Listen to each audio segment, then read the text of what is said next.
अब भाई साहब हुकूमत ने वाजे कर दिया है, ज़ाहिर इंफॉर्मेशन मिनिस्टर कह रहे थे कि सवाल ही नहीं पैदा होता कि लीडर ऑफ द अपोजिशन से बात हो, मगर अटॉर्नी जनरल ने और फिर वजीर कानून ने भी कुछ देर पहले हमारे शो में ये कंफर्म किया कि कंसल्ट किया जाएगा अगले नायब चेयरमैन के हवाले से, और अगर शहबाज शरीफ साहब खुद को नहीं अलहदा करते तो फिर अगर डेडलॉक होता है तो मामला पार्लिमानी कमेटी के पास जाएगा और एक्सटेंडेबल कर दिया गया है टेन्योर को, यानी कि जस्टिस रिटायर्ड जावेद इकबाल भी दोबारा चेयरमैन नायब बन सकते हैं और जब तक नया नहीं बनता तब तक वो काम जारी रखेंगे। अब यह काबिल कबूल है आपको? देखिए, ये बड़ी अजीब बातें हैं कि ये एक वज़ीर कुछ कहता है, दूसरा कुछ कहता है, तीसरा कुछ कहता है।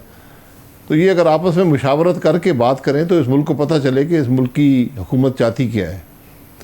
शहबाज शरीफ साहब लीडर ऑफ द अपोजिशन हैं, आइन के तहत हैं और मुशावरत उन्हीं से होगी। और शहबाज शरीफ साहब ज़ाती हैसियत मुशावरत नहीं करते, लीडर ऑफ द अपोजिशन की हैसियत से करते हैं, पूरी अपोजिशन को रिप्रेजेंट करते हैं। वो अपनी जेब से अपने ख़ुद नाम लाकर नहीं देते, वही नाम होते हैं जो अपोजिशन उनको देती है। तो इसलिए ये चॉइस हुकूमत के पास नहीं है कि वो शहबाज शरीफ साहब से मुशावरत करे या ना करे। ये मुल्क का कानून है, तो उस कानून के मुताबिक ही ये मामला तय होगा। और इसको आज से बहुत पहले मुशावरत का अमल शुरू होना चाहिए था, जो नहीं हुआ। सब ज़ाहिर है हुकूमत ने देर की, मगर अब अगर कंसल्ट किया जाता है तो जस्टिस जावेद इकबाल के नाम पर मान जाएंगे शहबाज शरीफ साहब, क्योंकि बाकी नाम तो नहीं कंफर्म किए और हुकूमत कह रही है कि एक बड़ा पूल होगा जिसके नाम सजेस्ट किए जाएंगे और एक हफ्ते के अंदर अंदर शहबाज शरीफ साहब को बता दी जाएंगे। मगर जस्टिस जावेद इकबाल का कंफर्म किया जा रहा है कि इनका मानेंगे, क्योंकि शहबाज शरीफ साहब का मौक़िफ़ नहीं आया है अभी तक इनकी तौसीक़ के हवाले से, आप सबका तो आया है। देखिए, ये नाम जो हैं ये लीडर ऑफ द अपोजिशन देंगे और लीडर ऑफ दी हाउस देंगे और आपस में मुशावरत करेंगे।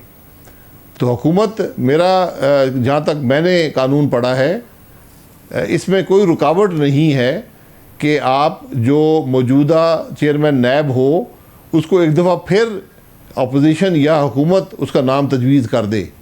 इसमें कोई रुकावट कम से कम मेरी नज़र में नहीं है, लेकिन उनकी टर्म को एक्सटेंड करने में रुकावट है, वो मुमकिन नहीं है कानून के तहत।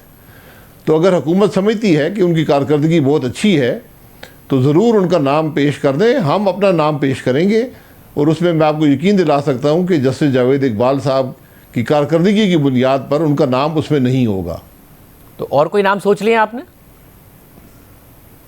जी बिल्कुल, हमारे पास नाम है, दूसरी जमातों से भी नाम लेंगे और हम वो दे देंगे। इसमें 3 किस्म के लोग हैं जो इसमें आ सकते हैं।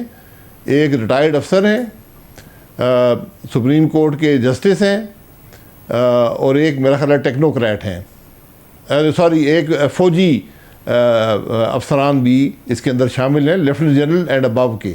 तो 3 पूल्स हैं जहां से आप नाम सजेस्ट कर सकते हैं।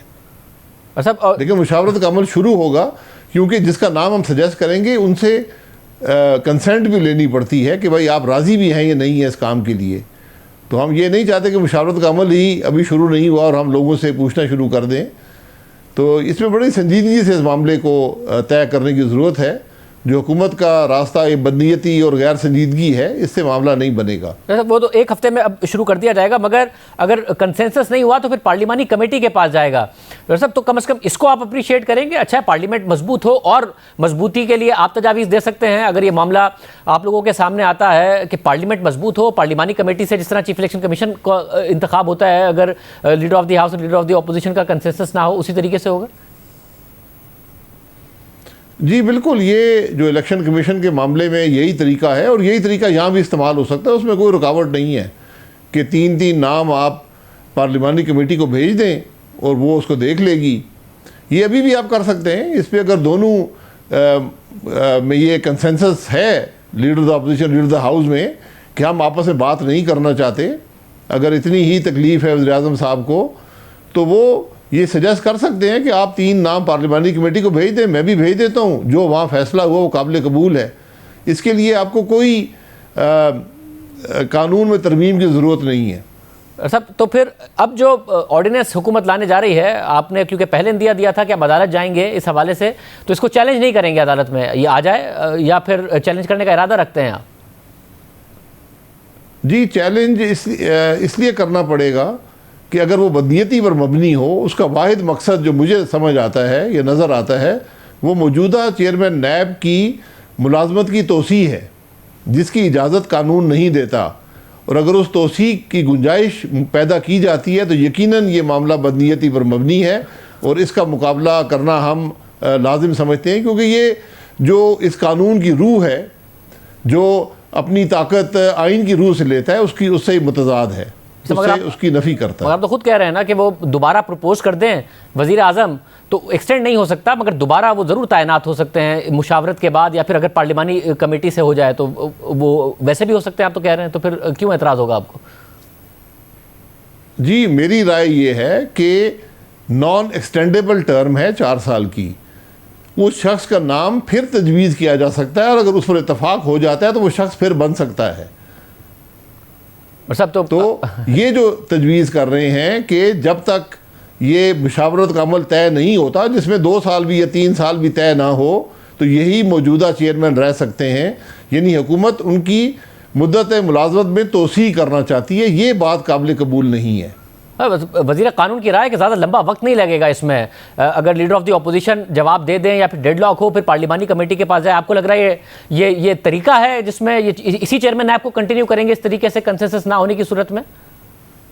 जी बिल्कुल, हुकूमत की कोशिश यही नज़र आती है कि इसी शख्स को आगे ज़्यादा वक्त दिया जाए, क्योंकि ये इनके जो मामलात हैं वो हुकूमत के मामलात को देखता नहीं, उनकी करप्शन को छुपाए है और अपोजिशन पर झूठे मुकदमात बना रहा है पिछले 4 साल से, तो इसलिए उनको वो सूट करता है। तो अगर उजलत की फिर क्या है इसमें बात है, आप मुशावरत का अमल शुरू करें, नहीं मुशावरत करना चाहते तो पार्लिमानी कमेटी पे तय कर लें, 3 नाम हम भेज देते हैं, 3 नाम आप भेज दें, वहाँ पर तय हो जाएगा। ये 3 दिन में बात ख़त्म हो जाएगी।